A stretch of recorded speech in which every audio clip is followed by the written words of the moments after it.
Hey guys, Fight Junkie here. I just wanted to pop in real quick and give you my 2 cents on the entire Ring 4 Riyadh main card.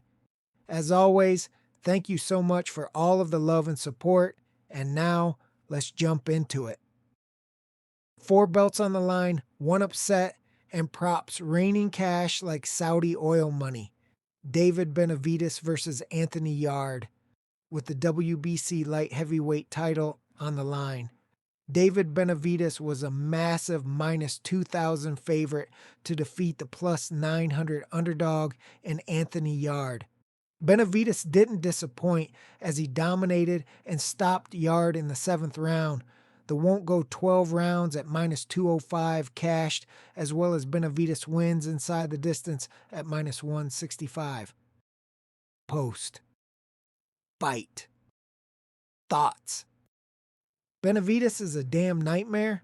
Bodywork turned Yarde into a zombie by round 5 and the finish was academic. Yarde came out with single-shot counters but wilted once the pressure hit.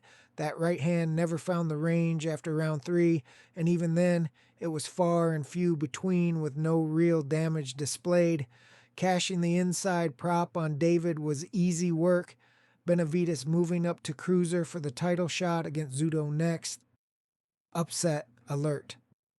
Devin Haney plus 110 defeats former WBO champion Brian Norman Jr. minus 120 by unanimous decision. The will go 12 rounds at minus 220 cashed, as well as Haney wins by decision at plus 115. Post. Fight. Thoughts. Haney shut up every doubter with a boxing clinic, jabbed Norman to death, and slipped every big bomb. Brian looked out of sorts after that 2nd round knockdown, and it set the tone for what would be a dominate Haney victory. Going in, I thought Norman cracks his chin, but Haney proved otherwise and looked right at home at 147 pounds. Does Haney face the winner of Garcia versus Barrios next? Jesse Rodriguez versus Fernando Martinez. With the WBC, WBO, and WBA flyweight titles on the line, Bam Rodriguez was a huge minus 2,800 favorite to defeat the plus 1,200 underdog WBA champion and Fernando Martinez. Bam didn't disappoint as he played with his food all night en route to a 10th round stoppage victory. The won't go 12 rounds at minus 310 cashed, as well as Bam wins inside the distance at minus 240. Post. Fight. Thoughts. Bam is pound for pound class. Picked Martinez apart, then dropped the hammer when he smelled blood. Fernando had heart for days, but the body shots broke him mid-fight. He simply couldn't handle the volume or power from Bam. Bam's the king of the little guys now, and the only question is, how far in weight will he continue to move up? Will we see him hit 118 next or skip and go right for the monster? Abdullah Mason versus Sam Noakes, with the WBO lightweight title on the line. Despite his young age, Mason was a decent-sized minus 430 favorite to defeat the durable and entertaining Sam Noakes. Mason was able to secure the WBO title with a unanimous decision victory, but he had to work every second of every round to do so. The will go 12 rounds at plus 150 cashed, as well as Mason wins by decision at plus 220. Post. Fight. Thoughts. Mason's the future.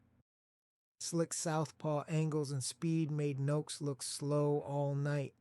Sam pressured hard and certainly earned his paycheck, but in the end, Mason gets the dub on the cards. I personally would love to see a rematch, but with Mason having the title, it opens up a lot of opportunities for him to go other directions. What would you like to see from Mason in his next fight? Vito Mielnicki Jr. versus Samuel Nmomah. Mielnicki entered the bout as the minus 550 favorite to defeat Nmomah, finishing the job in the 9th round of the scheduled 10-round affair. The won't go 10 rounds at plus 235 cashed, as well as Mielnicki wins inside the distance at plus 260. Post. Fight. Thoughts. Vito looked sharp. Combos wore Nmomah down, then the left hook ended it cold. Samuel hung tough early, but the accumulation was too much. The ref made a great choice in stopping the fight. No need for it to go on. Vito's welterweight stock rising fast, but for some reason, I always seem to have questions surrounding him. Just how good or bad is this kid? Turkey fed us another masterpiece, one upset, and finishes that paid beautiful. Haney dog decision was the money play of the night. If you nailed that, you're eating good. My dumbest thought was Yarde even having a puncher's chance in the fight. Dude was so far out of his element, it was kind of embarrassing. What was your biggest cash of the night? What got you cooked?